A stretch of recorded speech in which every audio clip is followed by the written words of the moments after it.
But it all starts with Darius Garland, who scored 17 first-quarter points, unlocking the rest of this Cavs offense. And I got some film and some plays to showcase what Darius did that was different from earlier in this series. But before we do that, Jason, what impressed you most about Darius Garland's 17-point first quarter? The willingness to look for his shot, or the aggressiveness, I guess, in looking for his shot. He talked about it at length really during the off days of the series that guys were getting on him, and coaches and teammates were saying, you have to be more aggressive. You have to be more aggressive. We talked about it on the show. There really is no great explanation for why he stopped looking for his shot. You can say it's a point guard, and that there's some validity to that, point guards have other responsibilities or trying to keep other people involved. But ultimately, when you're one of the top scorers on the team, you've got to look for your shot and you've got to take your shot. And it was good to see for at least one night, old Darius was back. And he looked like the Darius Garland that we've come to know over the last few years. Yeah, and some of the plays that we're going to break down here in a sec look very, and in a good way, eerily similar to 2021, 2022 Darius Garland, and even the best parts of his season last year. He has gone away from a lot of the stuff we're about to show you guys throughout the regular season. It could be for a myriad of different reasons. The injury, the broken jaw, losing weight, I don't want to say afraid of contact, but his hesitation to draw more contact to potentially injure himself again. But last night in a series that was tied at 2 games apiece, knowing how much was at stake in Game 5, Darius put that all behind him, played balls to the wall, and it paid giant dividends for your Cleveland Cavaliers. So, Jason, let's get into video mode here and show the first video. These are the first 2 drives of the game from Darius Garland. He attacks the Magic defense in transition, 3-on-1. Not necessarily the greatest shot in the world, but draws the foul. And here might be his best move of the series. Blows right by Gary Harris, forces Jamal Mosley to call a timeout. In this replay, and they'll show again, this is not when you want Darius to attack, but hey, if they're going to give you a gap, that's the aggression we've been begging for, Darius. And it worked out. And then once again, in transition, hesitation, one dribble, Harris stands up and he blows by him. Yeah. That's what we've been waiting. That's what we've been begging from Darius Garland. And it was good to see last night. And when he does stuff like that, it sets up this part of his game, Jason, the 3-point shots. Darius Garland has been shooting a high percentage, but not taking enough threes. And last night, and this play in particular, I'm going to pause it right here. Mo Wagner's playing way off. Yeah. That's drop coverage to the extreme, and I actually like the little back screen Sam Merrill setting. It looks like they were setting up something else, but that's Tristan Thompson setting the screen. He's not the lob threat that Jared Allen or an Evan Mobley is. So Darius says, okay, you're going to go over the screen, and Wagner's going to play and drop. That's a ton of space. I'm going to plant my feet and hit a pull-up jump shot. And if this plays, you see it right there, cash money. So now he's in the rhythm. The third 3 he hits in the first quarter, Jason, just immense skill. This is why it's so frustrating when Darius Garland isn't being aggressive, because he can make shots like that on a consistent basis. And there aren't a ton of guys across the NBA who can do that like DG can when he's feeling confident. And you know what is different about this is he's not dribbling as much. Like he just gets into these, I don't know if it's a rut or what, where all he's doing is dribble. It just feels like he was more decisive with the ball last night, if that's a thing. It is. And you go back to the games against Orlando. We showed this the other day. But this was game 4 against Orlando, and the Magic were essentially saying the same thing. Darius, we're giving you space. You got to be the one to beat us. And just like the rest of his teammates in Orlando, Darius was unable to capitalize on the opportunities. I'll let this play one more time, and this is a setup for what we saw last night. But once again, space to drive. Jalen Suggs is not really there. He's sliding through. It just looks like a fake defender. Yeah. Mo Wagner does not contest. Keep that in mind. He does not contest there. Here, once again, Mo Wagner decides, I'm not going to jump. Watch that. I'll pause it again. There's no contest from Mo Wagner. That is a conscious decision, and I will show you what that means in a sec, for Mo Wagner not to contest the shot from Darius Garland. Fast forward to last night. This is the third quarter, second half of the game. Darius Garland goes right past Franz Wagner, and Wendell Carter Jr. stunts and gets back. He does not leave the help on Evan Mobley there, and I'll spot shout in a sec to show you again. But this is the third quarter. We saw them do this in Orlando, where the big shows but refuses to leave his actual defender, the guy he's guarding, to contest the shot. Here he is. Watch the little stunt, Jason. That's important because on the fourth quarter possession where Darius drives, they changed it up. So I'm going to pause this real quick. This is the fourth quarter. 100-98, 45 seconds left. The biggest offensive possession of the game for the Cavs. We saw in games 3 and 4. Orlando content with allowing Darius Garland to take those shots at the rim, right? We saw earlier in the game, content with allowing Darius Garland to take those shots at the rim. Well, Darius was aggressive and made those shots. So push comes to shove. We can't allow Darius to do that. And this is what makes Darius Garland special when he plays like this.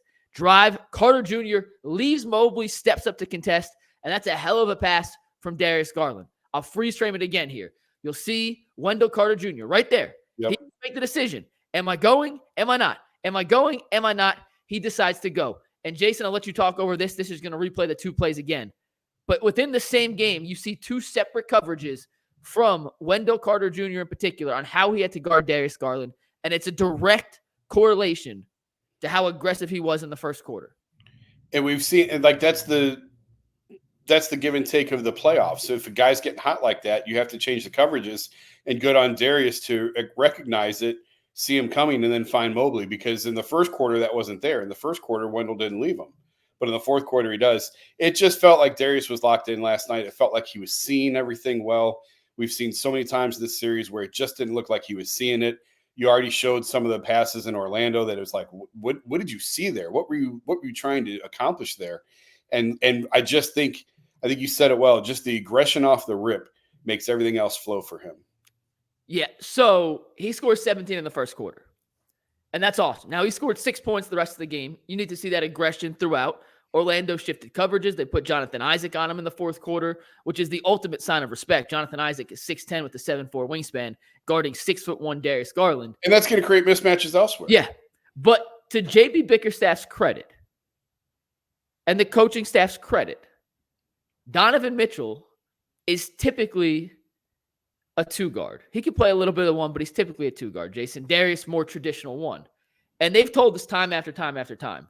We have the data to back up our belief that Darius can play off ball, right? Mm-hmm. They've told you that. They've said it publicly. They swear by the data that those two can coexist in the backcourt because Darius Garland is comfortable playing off the ball. I'm not sure my personal eye test matches up to that assessment yet. And Jason, before I show you some things the Cavs did in the third and fourth quarter last night to make me believe they're playing to their strengths now with those two guards together, big picture, are you confident in the long run that these two guards, and I don't want to divulge off what happened, but just before we get into the specifics of last night, are you as confident as the Cavs that those two still fit in the backcourt together? No. Okay. No. I still think that they're going to have to make some I mean, unless this team goes just on an unbelievable heater over the next month and a half, I still think that they're going to have some hard decisions to make this summer. I completely agree with that assessment. And in the second half last night, you saw Donovan, who, to his credit, scored 24 points in the 14 points, in the fourth quarter. He had 28 in the game. But he was hobbled, Jason. And you and I were there. You you got much better media seat than I do, so you're even closer than I am. He looks about 70%. And I thought he looked really good in game one after that 9-day rest. And he doesn't look as bad as he had looked for stretches in March, but he definitely doesn't look 100%. So what did the Cavs do? The Cavs said when we needed buckets, especially coming out of timeouts, and the next two plays I'm going to show you were the very first play of the second half and the Cavs' first possession of the fourth quarter. So two plays that were drawn up specifically by the coaching staff to get a look they want. They look eerily similar. And it's Donovan at the point guard and Darius in the off-ball action. 3 months ago, that's switched. It's Darius setting up Donovan. Mm-hmm. But because Donovan's hampered or hobbled and has limited ability to drive, kick, and create due to his injury, they're going to Darius in these situations. And before last night, that had been an abomination. Last night, it worked with pretty damn good results.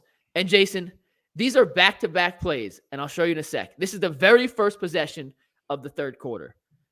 Darius is in the corner, comes off a pin-down screen from Max Strus, drives, Wendell drops, hits the little floater. He's taking what the defense is giving him there. Nice little set from the Cavs. They get Darius coming off a pin-down, tough to trail that action. Wendell Carter Jr. lays back. He's worried about the lob from Evan Mobley. Mm-hmm. Little floater. The defense is going to give that to you. That's what you have to take. Darius, once again, making the right read. He's not doing anything crazy here.